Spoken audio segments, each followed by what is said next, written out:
கிடைக்கும். கத்தோலிக்க திருச்சபையில் என்ன செய்கிறோம் என்றால் கடவுளுக்கென சிலுவையை செய்கிறோம். என்னடா அது, ரெண்டுக்கு என்னடா வித்தியாசம் அப்படின்னு கேட்பீங்க அதிபுத்திசாலிகள் இல்லையா? இது பாருங்க, சுரூபங்கள் அப்படின்னா என்னன்னா கடவுளின் குடும்பத்தில் உள்ள உறுப்பினர்களின் உருவம். ஏன் நாம் சுரூபங்களை வைத்து வழிபட வேண்டும் என்றால் முதல் முக்கிய காரணம் என்று சொல்லலாம். இது என்றால் நாமெல்லாம் இந்த வளமை நற்செய்தியை சேராதவர்கள் என்பதற்கான ஒரு அடையாளம்.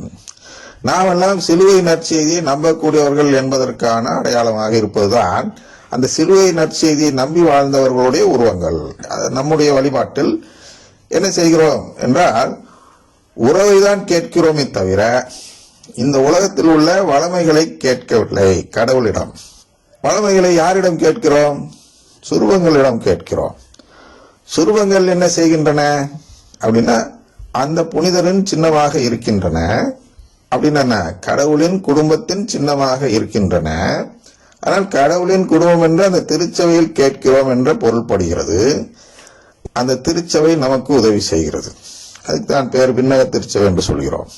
விண்ணகத்தில் திருச்சபையில் சேர்ந்து விட்டவர்களுடைய உருவங்கள் என்ன நம்ம கடவுளுக்கு சொல்கிறன்றன என்றால் யாரெல்லாம் எங்களை வழிகாட்டியாக வைத்து உங்களிடம் வழிபடுகிறார்களோ அவர்கள் அனைவருமே உங்களிடம் உறவு கேட்பவர்கள் ஆண்டவரே என்று அவர்கள் நமக்காக மன்றாடுகிறார்கள். அதனால எங்களுக்காக வேண்டிக் கொள்ளும் என்று சொல்கிறோம். உருவங்களிடம் சென்று நாம் யாருக்காக வழிபடுகிறோம் என்றால் கடவுளுக்காக வழிபடுகிறோம். இதான் வேறுபடுகிறோம் அவர்களிடம் இருந்து. அவர்கள் செய்யும் சிலைகளோ அல்லது சிலையே இல்லாமல் செய்யும் வழிபாட்டிலோ அவர்கள் என்ன செய்கிறார்கள் என்றால் அவர்களுக்காக, இங்க உனக்கென அப்படின்னு சொல்லப்பட்ட அந்த வார்த்தை இருக்கிறது அல்லவா, அதுதான் அவர்களை தாக்குகிறது. அவர்கள் தங்களுக்காக ஜபிப்பவர்கள், தங்களுக்காக வழிபாட்டு முறைகள் வைத்திருப்பவர்கள், தங்களுக்காகவே திருச்சபையை ஒரு சபையை உருவாக்கி அதற்கு திருச்சபை என்று பெயர் வைத்திருக்கிறார்கள். அதனால் இந்த இடம் உனக்கென நீ சிலையை செய்யாதே. அப்ப இந்த இடத்துல சிலை என்றால் என்ன என்றால் அன்றே பல ஆயிரம் ஆண்டுகளுக்கு முன்பு என்ன இல்லை என்றால் மத நம்பிக்கை என்ற ஒரு வார்த்தை இல்லை, மதம் இல்லை. இந்த இடம் எழுதப்படும் பொழுது மதம் என்று ஒரு பிரச்சனை இருந்ததில்லை, மத மாற்றமும் இருந்ததில்லை. அப்பொழுது இருந்ததெல்லாம் என்ன என்றால் அவரவர்கள் ஏதோ ஒரு சிலையை செய்தார்கள், அவரவர்கள் சொந்தமாக ஒரு நம்பிக்கை உருவாக்கினார்கள், அந்த நம்பிக்கையின்படி அவரவர்கள் செயல்பட்டு கொண்டு வந்தார்கள். அதுதான் கடவுள் அங்கே சொல்கிறார். என்ன சொல்கிறார் என்றால் உனக்கென நீ ஒரு சபையையோ மதத்தையோ உருவாக்க கூடாது, உனக்கென ஒன்றுமே இல்லை சொல்றார். நமக்குன்னு நாம் எதையுமே செய்யக்கூடாது. பாருங்க, மார்ட்டின் லூத்தர் ஒரு சபை உருவாக்குறார். யாருக்காக உருவாக்கினார்? அவருக்குன்னு உருவாக்கினார். அந்த சபையில் சேர்பவர்களுக்காக உருவாக்கினார். கடவுளுக்காக அவர் உருவாக்கவில்லை. சபையில் சேர்கிறார். அவர்களுக்காக என்ன செய்கிறார்? நீ சபைக்கு வந்தா நல்ல ஆசீர்வாதமா இருப்ப, உனக்கு மோட்சம் கிடைக்கும். எப்படி மோட்சம் கிடைக்கிறதா நமக்கு நோக்கம்? நம்முடைய நோக்கம் மோட்சம் கிடைப்பதாக இருந்தால் கடவுளுக்கு எப்படி பயன்படும்? நான் கடவுளுக்கு பயன்படும் விதத்தில் வழிபாடு செய்ய வேண்டும் என்றால் நான் கடவுளின் குடும்பத்தில் சேர வேண்டும். ஆனால் என்னுடைய வழிபாடு முறைகள் என்ன செய்ய வேண்டும் என்றால் இந்த கடவுளின் குடும்பத்தில் சேர்வதற்கு அவை உதவ வேண்டும். அதனால் அதை சொல்லிக் கொடுக்கிறார். நீ அவைகளை வழிபடவோ அவற்றிற்கு பணிவிடை புரியவோ வேண்டாம், ஏனெனில் நானே உன் கடவுளாகி ஆண்டவர், வேற்று தெய்வ வழிபாட்டை சகிக்காத இறைவன். அப்ப இது என்ன? வேற்று தெய்வ வழிபாட்டை சகிக்காத இறைவன்.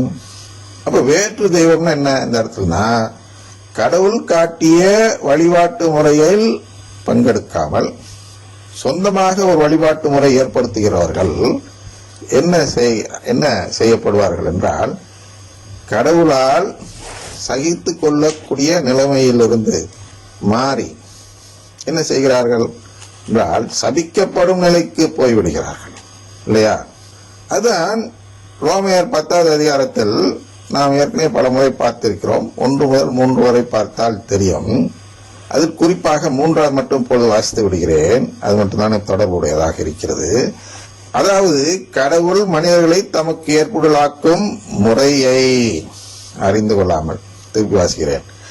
கடவுள் மனிதர்களை தமக்கு ஏற்புடையவராக்கும் முறை. இங்க என்ன பார்த்தோம்? உனக்கென, யாருக்கு வேணும்?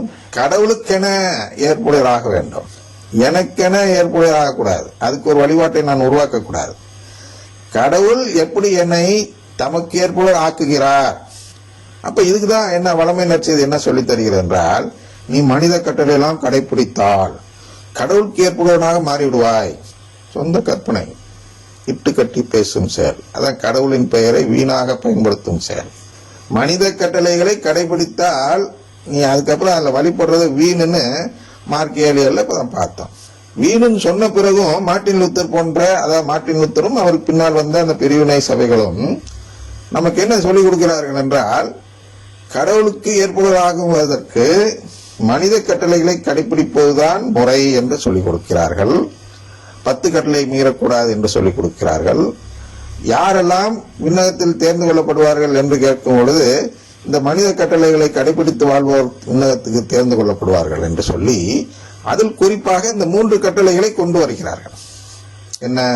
ஒரே கடவுள் ஒன்று, சிலை வழிபாடு ஒன்று, அப்புறம் கடவுளின் பெயரை வீணாக பயன்படுத்தக்கூடாது என்று இந்த 3 கட்டளைகளை கடவுளின் பெயரில் பயன்படுத்தி கோட்பாடாக மாற்றி இவர்கள் மாற்றி வைத்திருக்கிறார்கள். கடவுள் மாற்றவில்லை. இதுதான் விளக்கிட்டு வரோம்.